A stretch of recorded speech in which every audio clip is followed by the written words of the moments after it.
Olá, boa tarde. O Senado agora está de volta. O Congresso Nacional reúne-se na próxima terça-feira para analisar vetos presidenciais a 3 projetos de lei, entre eles o que impede a fusão de partidos recém-criados. O projeto que dificultou a criação e fusão de partidos com menos de 5 anos de fundação foi aprovado no início do mês e encaminhado ao Executivo. A presidente Dilma vetou 2 parágrafos do projeto, entre eles o que permitia que, em caso de fusão de partidos, o parlamentar de uma outra legenda pudesse se filiar ao partido criado sem perder o mandato. Estão na pauta também 7 vetos ao projeto do novo Código de Processo Civil. 3 artigos foram integralmente retirados do texto, entre eles o que permitia converter uma ação individual em coletiva, como, por exemplo, ações contra planos de saúde. A justificativa do veto é que, da forma como foi escrito, o dispositivo poderia favorecer a conversão de ação individual em ação coletiva de maneira pouco criteriosa. Os parlamentares também devem analisar o veto integral ao projeto que alterou a Política Nacional de Resíduos Sólidos. Aprovado pelo Senado em fevereiro, o texto incluía na política a obrigatoriedade de estados e municípios realizarem campanhas educativas sobre limpeza urbana e manejo de lixo. A derrubada de um veto exige a maioria absoluta em cada uma das casas, 257 votos na Câmara dos Deputados e 41 no Senado. A reunião está marcada para as 7 horas da noite no plenário da Câmara. O genocídio armênio, a imigração ilegal no Brasil e o registro e licenciamento de tratores, assuntos discutidos na sessão plenária de hoje. O senador Assir Burgax defendeu o amplo debate sobre a medida provisória que disciplina o registro e licenciamento de tratores utilizados na produção agrícola. Nosso ponto de partida para a discussão dessa medida provisória é não criar mais nenhuma taxa ou imposto que venha onerar ainda mais o custo de produção dos nossos agricultores brasileiros. Entendemos que deve existir controle sobre a frota de tratores e implementos agrícolas e sobre a circulação dos mesmos em vias públicas. Mas como esses equipamentos não são meios de transportes, não podem ser enquadrados pelo Denatran. Jorge Viana cobrou ajuda do governo federal no atendimento a imigrantes ilegais que têm entrado no país pelo Acre. Essa migração começou em 2010. Até a presente data, no Acre, de haitianos, foram 32.783. O governo do estado está transferindo a responsabilidade da gestão do abrigo dos imigrantes para o governo federal, estando aberto a eventual cooperação. O governo do Acre quer seguir cooperando, mas não vai seguir sendo o responsável por algo que não é da competência do Estado. Nós já temos a figura aqui no Brasil, embora muitos não saibam, a figura do coiote. Cansei de levar coiotes à Polícia Federal, mas nossa legislação ela ainda é muito frouxa e nós precisamos nos debruçar sobre isso. O senador João Alberto Souza fez uma homenagem ao ex-senador e ex-presidente José Sarney, que completa 85 anos nesta sexta-feira. Eu quero dizer, obrigado, Sarney, pelos anos de incansável dedicação, por ter sido inspiração e exemplo para mim e para toda uma geração de políticos. Com a morte de Tancredo, o presidente Sarney assume a presidência da República e cumpre um papel importantíssimo, que a história atual já registra isso e muito mais no futuro, a importância da transição, do trabalho que o presidente José Sarney fez na transição democrática.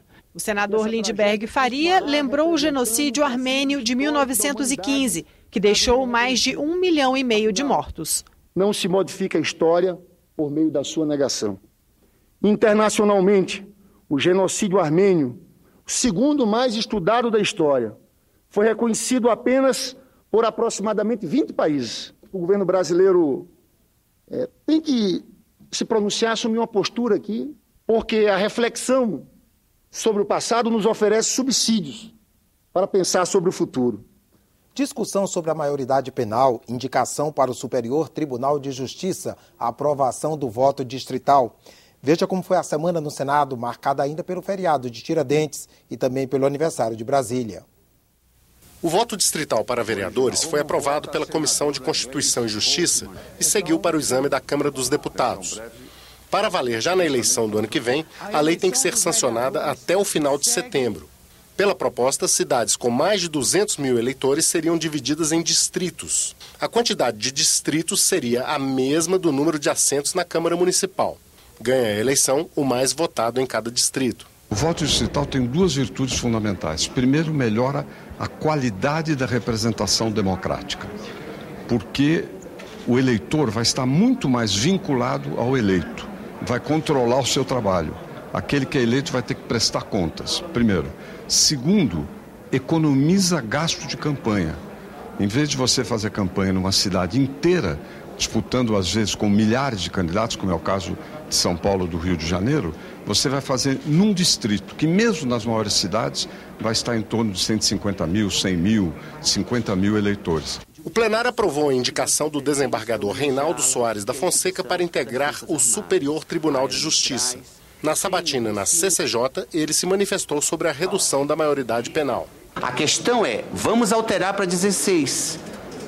E vai surtir o efeito que a sociedade espera, porque nós vamos aumentar os 711 mil enclausurados. A redução da maioridade penal, que teve sua constitucionalidade aprovada pela CCJ da Câmara dos Deputados, foi discutida em audiência pública na Comissão de Direitos Humanos do Senado. Caso venha a ser promulgada uma proposta como essa e se torne emenda constitucional, não tenham dúvidas, o Conselho Federal da OAB envidará esforços para que seja proposta uma ação direta de inconstitucionalidade perante o Supremo Tribunal Federal. Outra matéria que já causa polêmica no Senado é a sanção, pela presidente Dilma, do aumento da verba do fundo partidário.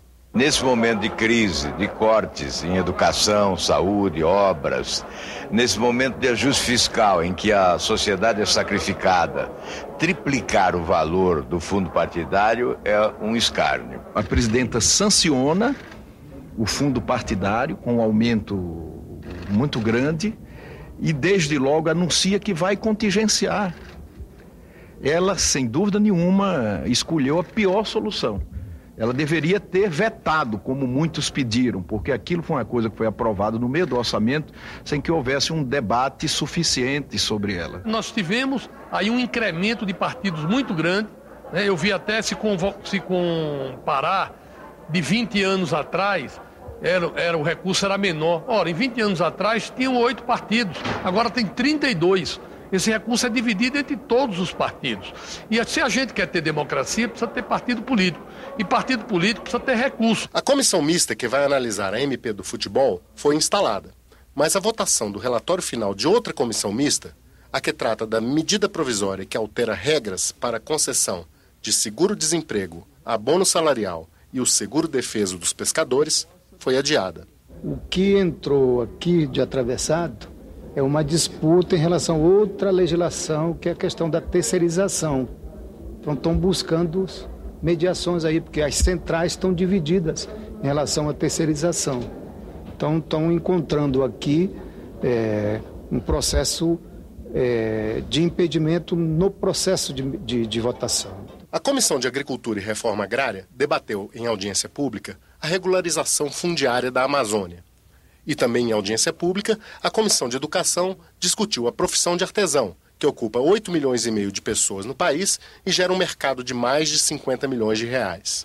Nós demos um passo importante rumo ao respeito profissional ao artesão e à valorização e promoção do artesanato no nosso país. E uma pesquisa sobre o fornecimento de energia elétrica no país foi realizada pelo Data Senado, em parceria com a Universidade Americana de Colômbia. A pesquisa testou que 85% aprovam as energias provenientes de fontes renováveis, como a eólica e a solar. Já a energia nuclear é rejeitada por 65% dos brasileiros.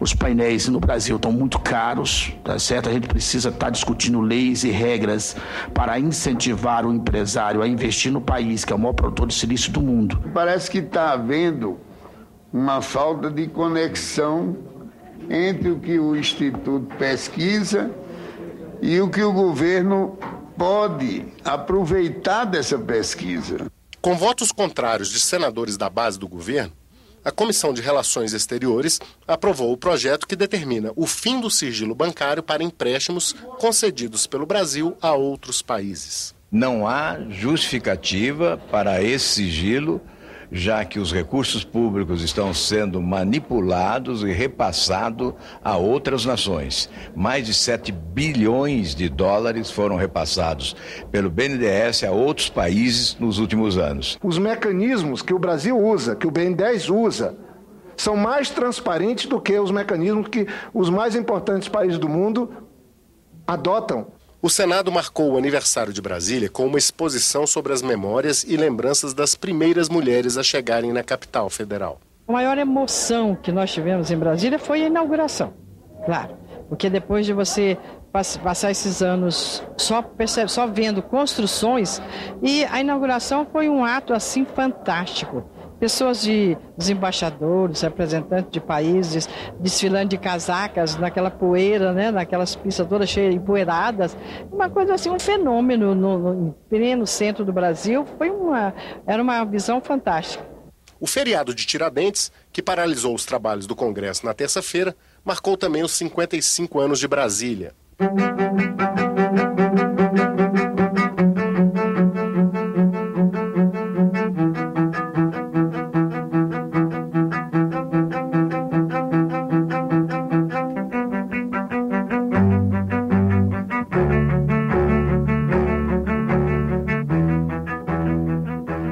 O Senado agora volta a qualquer momento com outras notícias. E se você quiser receber informações da programação da TV Senado, se inscreva no nosso canal no YouTube. Acesse youtube.com/TV Senado. Boa tarde.